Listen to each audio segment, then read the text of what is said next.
நேற்று இரவு 11 மணிக்கெல்லாம் கவர்மெண்ட் பாலிடெக்னிக் பின்னாடி, அதாவது ஏர்போர்ட் பின்னால்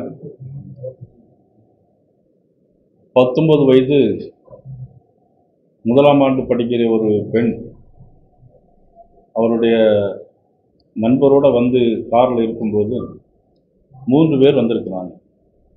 3 பேருக்கு போதையிலே வந்திருக்கிறாங்க. கத்தியால் கண்ணாடியை உடைச்சிருக்காங்க. அது பிறகு அந்த கூட இருந்த ஆண் நண்பரை தலையில் அடித்து அவரை காயப்படுத்தி மயக்கணில் போட்டுட்டு 3 பேர் அந்த பெண்ணை இழுத்து சென்று பாலியல் பலாத்காரம் பண்ணியிருக்கிறாங்க.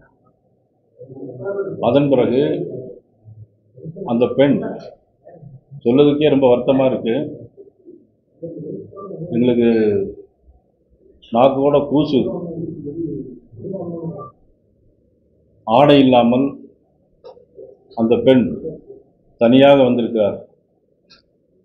பிறகு அந்த மயக்கம் தெளிந்த உடனே அந்த அடிபட்ட நபர் காவல்துறை ஃபோன் பண்ண உடனே அவர் வந்து இவர்களை எடுத்து பிறகு அந்த பெண்ணையும் தேடி பார்த்து, ஆடை இல்லாமல் இருந்த அந்த பெண்ணை தேடி பார்த்து மருத்துவமனைக்கு அழைத்து சென்றிருக்கின்ற ஒரு கொடூர சம்பவம் இன்றைக்கு அரங்கேறி இருக்கிறது என்று சொன்னால் உண்மையிலேயே இந்த ஆட்சி எவ்வளவு தூரம் மோசமான முறையில் காவல்துறை இருக்கிறது என்பதை சுட்டிக்காட்டு. நாங்களாம் நினைத்து கொண்டிருக்கிறோம் இந்தியாவிலேயே ஒரு பாதுகாப்பான நகரம், நாகரிகமான நகரம் கோயம்புத்தூர் அப்படின்னு நினைச்சிட்டு இருக்கோம். ஆனால் அந்த கோயம்புத்தூரில் இந்த மாதிரி ஒரு சம்பவம் அரங்கேறி இருப்பது என்பது இன்னைக்கு எல்லா பெற்றோர்களையும் கண்கலங்க வைக்கிறது, மனம் பதபத வைக்கிறது. இதற்கு யார் காரணம்? இந்த திமுக ஆட்சி திராவிட மாடல் ஆட்சி. இது பெண்களுக்காக எதிரான பாலியல் மாடல் ஆட்சி அப்படின்னு தான் சொல்லுவாங்க. பெண்களுக்கு எதிரான குற்றங்களை அதிகரித்திருக்கிற ஒரு பாலியல் மாடல் ஆட்சின்னு தான் சொல்றோம். இதே மாதிரி 2013ஆம் ஆண்டு ஒரு சம்பவம் நடந்தது. தூத்துக்குடி மாவட்டம் ஸ்ரீவைகுண்டத்தில் சாதன்குளங்கிற ஒரு கிராமத்தில் ஒரு பெண்ணை கற்பழித்து கொலை செய்யப்பட்டார். அன்றைக்கு எதிர்கட்சி தலைவராக இருந்த முதலமைச்சர், அன்றைக்கு எதிர்கட்சி தலைவராக இருந்த இன்றைய முதலமைச்சர் உடனடியாக அவருடைய தங்கையை, மதிப்புக்குரிய கனிமொழி அவர்களை அழைத்துட்டு போய் அங்கு மிகப்பெரிய போராட்டமே நடத்தி காட்டினார்.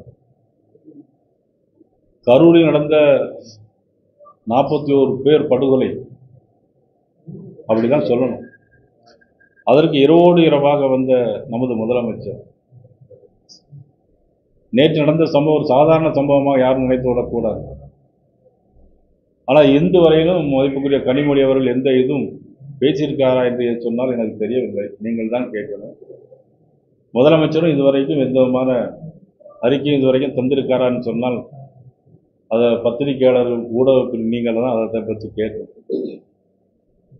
இதுக்கெல்லாம் அடிப்படையாக காரணமாக இருக்கக்கூடியது கோயம்புத்தூரில் வந்து மதிப்புக்குரிய அகில இந்திய மகளிரணி தலைவர் வானதி சீனிவாசன் அவர்களும் திரு முருகானந்தம் அவர்களும் சொன்னார்கள், கோயம்புத்தூரிலே கஞ்சா போதைப் பொருள் அதிகமாக இருக்கிறது. மெத்துப்பட்டை அதிகமாக இருக்கிறது. ஆனால் ஒரு காவல்துறை அதிகாரியே சொல்லியிருக்கார், இதை வெளியே சொன்னால் என்னுடைய உயிருக்கே ஆபத்து வரும்னு ஒரு காவல்துறை அதிகாரி கோயம்புத்தூரில் ஒரு நல்ல அதிகாரி சொல்கிறார். அவ்வளோ நார்காட்டிக் போஸ்டிங் வாங்குவதற்கு 25 லட்சம் 30 லட்ச ரூபா கொடுத்து கோயம்புத்தூருக்கு வர்றது மாதிரி காவல்துறை டிரான்ஸ்ஃபருக்கு அவ்வளோ பணம் கொடுக்குறாங்க. காரணம், கஞ்சா இந்த போதைப் பொருளுடைய தலைநகரமாக, 2வது தலைநகரமாக கோயம்புத்தூர் விளங்கி கொண்டிருக்கிறது. பெண்களுக்கு எதிரான குற்றங்கள் 60% பெண்களுக்கு எதிரான குற்றம். இதுவரையிலும் மே மாதம் 5ஆம் தேதி 25வது வருடம் மே மாதம் வரைக்கும் 18,200 பாலியல் பலாத்காரங்கள் இந்த ஆட்சியில் நடைபெற்றது. இதற்கு பெயர் தான் திராவிட மாடல் ஆட்சி. 18,200. 6,000 கொலை குற்றங்கள் நடந்திருக்கிறது. 31 லாக்அப் டெத் மரணங்கள் நடந்திருக்கிறது. குழந்தைகளுக்கு எதிரான குற்றங்கள் 15% அதிகமாக இருக்கிறது. போக்சோ குற்றங்கள் 50% அதிகமாக இருக்கிறது. ஆனால் தொழில்துறையில் வெள்ளை அறிக்கை கேட்டால் விடமாட்டார்கள்.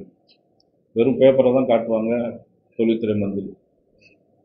நான் உண்மையிலே இன்றைக்கு கேட்க நமது முதலமைச்சரை பார்த்து நான் சொன்னது இதெல்லாம் சரியா இல்லை தவறா என்பதை மாண்புமிகு முதலமைச்சர் ஒரு விளக்கம் தர வேண்டும் என்று நான் கேட்டுக்கொள்கிறேன். பெற்றோர்கள் தங்களுடைய பிள்ளைகளை கல்லூரிக்கு அனுப்பி படிக்க வைக்க முடியவில்லை, வேலைக்கு போய் பெண்கள் திரும்ப முடியவில்லை, இரவு நேரங்களில் பெண்களுக்கு பாதுகாப்பு இல்லை. இதையெல்லாம் திராவிட மாடல் ஆட்சி தான் பதில் சொல்ல வேண்டும். நான் சொன்னது தவறா, இவ்வளவு புள்ளி விவரங்கள் தவறா இல்லையா என்பதை அவர்கள் முதலமைச்சர் விளக்க வேண்டும். இதனை கண்டித்து பாரதிய ஜனதா கட்சியினுடைய அகில இந்திய மகளிர் அணி தலைவி மருத்துவர் வானதி சீனிவாசன் அவர்கள் இன்று மாலை கோயம்புத்தூரில் மிகப்பெரிய ஒரு ஆர்ப்பாட்டத்தை, பெண்களுக்கு எதிரான இந்த குற்றங்களை கண்டிக்கிற ஆர்ப்பாட்டத்தை அவருடைய தலைமையிலே நடத்தியிருக்கிறார். நாளை மறுதினம் தமிழ்நாடு முழுவதும் எங்களுடைய கட்சி மாவட்டங்களுடைய தலைநகரில் இதனை கண்டித்து ஆர்ப்பாட்டம் நடத்தப் போகிறோம். பாரதிய ஜனதா கட்சி என்றைக்கும் பெண்களுக்கு ஆதரவாக எல்லா விஷயங்களிலும் நாங்கள் தொடர்ந்து பெண்களுக்கும் பொதுமக்களுக்கும் ஆதரவாக இருப்போம் என்பதை இந்த நேரத்தில் நாங்கள் உங்களுக்கு சொல்லிக் கொள்வோம். போலீஸ் நடவடிக்கை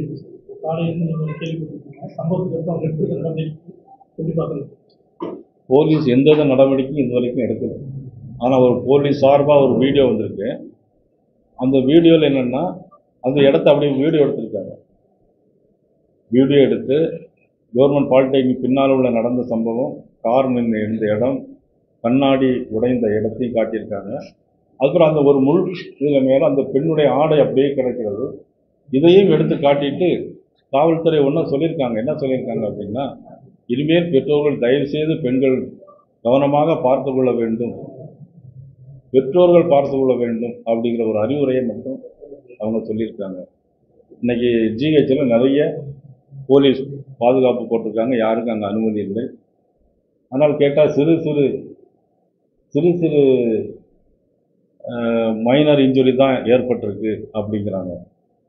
ஆஸ்பத்திரியில் கேட்டபோது மைனர் இன்ஜுரி தான் சொல்கிறாங்க. இப்போ அனுப்பியிருக்காங்க. தனிப்படை அமைக்கிறது பெரிய விஷயம் இல்லை, அதை கண்டுபிடிக்கணும் ஒன்று. இதே மாதிரி சம்பவங்கள் நடைபெறாமல் பாதுகாக்க வேண்டியதுதான் காவல்துறையுடைய கடமை. இதே மாதிரி இங்கே கோயம்புத்தூரில் ஒரு 7 தனிப்படை அமைச்சு இந்த போதைப் பொருளுக்கு அவங்க கட்டுப்பாடுக்கு ஏற்பாடு பண்ணியிருந்தாலும் அதுவும் இன்னும் வரவேற்கலாம். அப்படி செஞ்சிருக்கணும். போதைப் பொருள் இல்லாத ஒரு கோயம்புத்தூர் அப்படிங்கிற மாதிரி சொல்லணும். இன்னொன்று, அதே இடத்துல தான் போலீஸ்காரங்களும் வெட்டப்பட்டிருக்காங்க. அதே இடத்துல தான் போலீஸ்காரங்க வெட்டப்பட்டிருக்காங்க. உடுமலைப்பேட்டையில் போலீஸ் நிலையத்தில் வெட்டப்பட்டிருக்காங்க.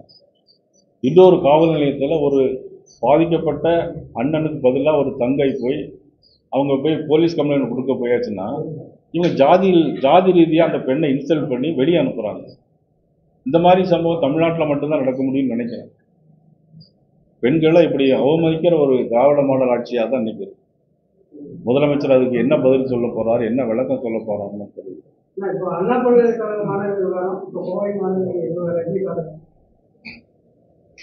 இது இந்த திராவிட மாடல் ஆட்சிக்கு ஒரு ஃபெயிலியர் மாடல் கிடையாது. அது திமுகவினரே செஞ்சிருக்காங்க. ஆளுங்கட்சியை சேர்ந்தவர் சார், இன்னைக்கு சொல்லக்கூடிய சார் வேற, அன்னைக்கு சொல்லக்கூடிய சார் வேற. அந்த சார் யாருங்கிறதா கேள்வியா இருக்கு. ஆனா அது திமுகவினரே செஞ்சிருக்காங்க. பட் இங்க பாத்தீங்கன்னா, இங்க பொதுமக்களுக்கு என்ன, கோயம்புத்தூர் தான் இன்னைக்கு தமிழ்நாட்டிலே கொங்கு மண்டலத்துக்கு தான் இன்னைக்கு நாகரிகமான ஒரு ஊர், ஒரு பழமையான, எல்லாரையும் மதிக்கின்ற, எல்லோரும் ஒழுங்கா ஒரு நாகரிகமாக பேசுகின்ற ஊர் அப்படின்னா அது கோயம்புத்தூர் தான் சொல்லுவோம். ஆனால் அந்த கோயம்புத்தூர்ல இந்த மாதிரி சம்பவம் நடக்கும்போது தான் மிகப்பெரிய வருத்தமும் வேதனையுமா இருக்கும். இப்போ கோவை மாவட்டத்தில் பல்வேறு மாவட்டங்களை சேர்ந்த இளைஞர்கள் இங்கே தங்கி படிக்கிறாங்க, காலேஜ் ஐடி ஒர்க் பண்றாங்க. இப்போ காவல்துறையே ஒரு பக்கம் நடவடிக்கை எடுக்கிறது. இப்போ இந்த கஞ்சா போதை பழக்கங்கள் அதிகமாக இருக்கும்போது இளம் சமுதாயத்தினருக்கு நீங்க கொண்டு வரக்கூடிய அறிவுரைகள், ஏன்னா ஒரு ரூம்னும் போது ஒருத்தர் தனியாக எடுத்து போறது, எல்லாமே ஒரு குழுக்குழுவாக தான் இருக்கிறாங்க. ஸோ இளம் தலைமுறையினருக்கு நீங்க சொல்லக்கூடிய அறிவுரைகள்? பாரதிய ஜனதா கட்சியினுடைய சார்பாக இளைஞர்கள், மாணவர்கள், வருங்கால இந்தியாவை உருவாக்கக்கூடிய சிற்பிகளாக கூடிய மாணவர்கள், இந்தியாவை மட்டுமல்ல இந்தியாவின் பெருமையும் காப்பாற்றக்கூடிய மாணவர்கள் இது மாதிரியான போதை பழக்க வழக்கங்களுக்கு அடிமையாக கூடாது. அதே நேரத்தில் பெற்றோர்கள் தங்களுடைய குழந்தைகளையும் நல்ல முறையில் அவர்கள் என்ன செய்கிறார்கள் என்பதையும் கூர்ந்து கவனித்து தங்களுடைய பிள்ளைகளை நல்ல முறையில் அவர்கள் பாதுகாத்துக் கொள்ள வேண்டும் என்பதுதான் எங்களுடைய. பெரும்பாலான குற்றச்சம்பவங்கள் கோவை மாவட்டத்தை பொறுத்தவரை இரவு நேரங்கள் அதிகமாக நடக்குது. இப்போ அந்த நைட் பேட்ரோலிங் பொறுத்த வரைக்கும் அதை பற்றி உங்களுடைய கருத்து வருது. அதாவது இப்போ நான் சொன்ன இடத்துல தான் கவர்மெண்ட் பாலிடிக் பின்னால் தான் நான் போய் பார்த்தோம். அதுக்கப்புறம் மண்ணெல்லாம் குமிச்சு கிடக்கு, எல்லா குப்பைகளும் அங்கே தான் கிடக்குது. இரவு நேரங்களில் நிறைய வண்டிகள் அங்கே தான் வந்து நிற்கிது. அந்த மாதிரி இடங்களில் ஏன் போலீஸ் பாதுகாப்பு இல்லை, அந்த மாதிரி இடங்களை கவனிக்கலை, அங்கே ஒரு கேமராவோட மாட்டலை, காவல்துறையை சேர்ந்தவர்கள் அது மாதிரி நடவடிக்கை எடுத்திருந்தால் இந்த மாதிரி சம்பவங்கள் இதே மாதிரி இடங்கள் எங்கெங்கெல்லாம் இருக்கோ அங்கெல்லாம் வந்து காவல்துறை நடவடிக்கை எடுக்க வேண்டும் என்பதுதான் என்னுடைய.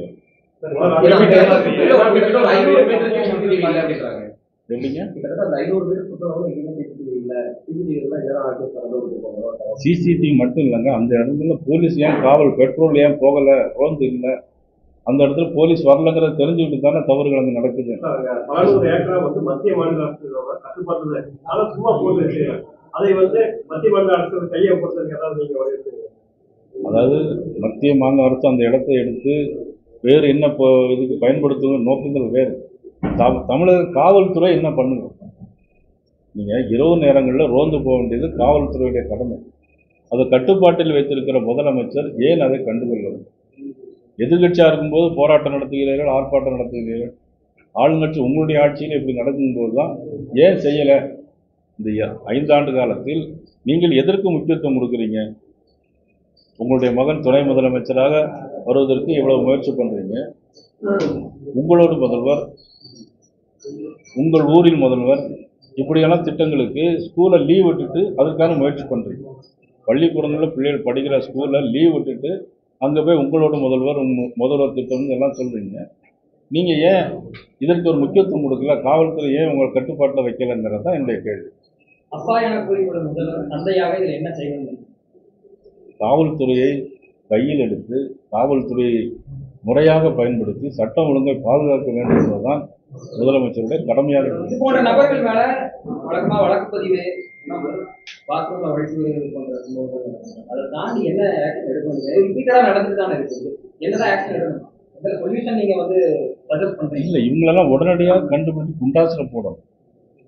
உரிய தண்டனை வந்து எல்லாருக்குமே இதுக்கு ஒரு சட்டம், இப்போ ஒவ்வொன்றுக்கும் ஒரு சட்டம் மாற்றி பண்ணுற மாதிரி இவங்களெல்லாம் பெண்களுக்கு எதிராக இந்த மாதிரி ரேப் பண்ணுறவங்கள தூக்கு தண்டனை தான் கொடுக்கும்.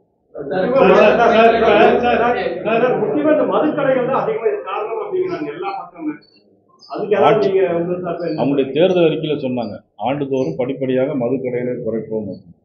ஆனால் இவங்க வந்து ஒரு டார்கெட் வச்சுருக்காங்க. என்ன டார்கெட் வச்சுருக்காங்கன்னா, இந்த வருஷம் 600 கோடி ரூபா, அதுக்கப்புறம் இந்த அடுத்த வருஷம் 700 கோடி ரூபான்னு ஒரு டார்கெட் வச்சுருக்காங்க. இதே மாதிரி டார்கெட்டை ரிவ்யூ மீட்டிங் போட்டு இந்த கொலை குற்றங்களை தடுப்பதற்கு என்ன டார்கெட் அப்படின்னு வச்சுருந்தா நல்லா இருக்கும். இன்னைக்கு இவ்வளோ தூரம் இன்னைக்கு தீபாவளியில் பார்த்தீங்கன்னா எந்த மாநிலத்திலும் இல்லாத அளவுக்கு இன்னைக்கு மது விற்பனை அதிகமாக இருக்கு. இளைஞர்கள் மத்தியில் அவர் வந்து வழக்கமாக வந்து சாதாரணமாக கையில் அறிவாள் கட்டி இது போன்று வந்து சுற்றி பெறுவது வந்து இதனாலதான் வந்து நேற்று நடந்த சம்பவம் பார்த்தீங்கன்னா அந்த அறிவால் வெட்டப்பட்ட சம்பவத்தை பார்த்து காவல்துறையே பயந்துருக்காங்க. 11:30 நடந்த சம்பவம் 4 மணிக்கு அந்த பொண்ணு தான் தப்பிச்சு வந்திருக்கே தவிர காவல்துறை போய் இது பண்ணுது. ஏன்னா போனா காவல்துறைக்கு பாதுகாப்பு இல்லாத சூழல் இருக்கு. அப்படிங்கிற போது இளைஞர்கள் வந்து இந்த அதிக அளவுல ஆயுத கலாச்சாரத்துல தமிழ்நாட்டில் ஈடுபடுறது எப்படி பாக்குறீங்க? திமுக ஆட்சி வந்த நாள்ல இருந்து ஆயுத கலாச்சாரம், பெண்களுக்கு எதிரான பாலியல் வன்கொடுமைகள், ரேப், கஸ்டோடியல் டெத், இதுவரைக்கும் 31 லாக்அப் மரணங்கள் நடந்திருக்கு. சாத்தாங்குளத்தில் நடந்த மரணத்திற்கு எவ்வளவோ போராட்டங்கள், ஆர்ப்பாட்டம் நடத்தினாங்க. இன்னைக்கு சிவகங்கையில் நடத்தின லாக்அப் டெத்துக்கு அவங்க என்ன பண்ணியிருக்காங்க? சார் அப்படி மன்னிப்புக்கு ஒரு சாரி தான் கேட்டிருக்காங்க. சார், இப்போ வைஸ் பிரசிடென்ட் அப்போ நடந்த ஒரு பாதுகாப்பு ஒரு குளறுபடி, இப்போ அதை தொடர்ந்து நேற்று இரவு நடந்திருக்கு. இப்போ கோவை மாவட்டத்தில் போலீசிங் கண்காணிப்பு டோட்டல் ஃபெயிலியர் அப்படிங்கிறது உங்களுடைய இறுதி? 100க்கு 200%, 100க்கு 100 இல்லை, 100க்கு 200% கோவை மாவட்டத்தில் காவல்துறை சரியில்லை. அதே மாதிரி மற்ற எல்லா இடங்களிலுமே காவல்துறை தன்னுடைய கட்டுப்பாட்டிலே, முதலமைச்சருடைய காட்டுப்பாட்டில் காவல்துறை இல்லை என்பது தான் நிரூபிக்கிறது. சம்பவம் நடந்த இடத்துல நிறைய மதுபாட்டில் இருக்கு, மெடிசின் வேஸ்டேஜ் இருக்கு, ரொம்ப இருக்கான பகுதி. அந்த குடிப்பு வசதியில் அந்த பகுதியில் அடிக்கடி எல்லாம் தூடுறாங்க, காவல்துறை சொன்னதாக சொல்றாங்க. அதை தாண்டி இந்த பாதுகாப்பு கேள்விக்குறியான காரணம் காவல்துறையுடைய மெத்தனை போக்கு தானே உங்களுக்கு. நீங்கள் அன்றைக்கி வைஸ் பிரசிடென்ட் ஆஃப் இந்தியா வரும்போது 2 பேர் வந்து மோதி இருக்கிறாங்க. அப்போ அதையே சாதாரணம் விட்டுருக்காங்க. எங்கள் மாவட்ட ஆஃபீஸில் வந்து எல்லோரும், மாவட்ட அலுவலகத்துக்கு வந்து எல்லாருமே ஆர்ப்பாட்டம் பண்ணியிருக்காங்க. இதை காவல்துறையினுடைய மெத்தனை போக்கு தான்.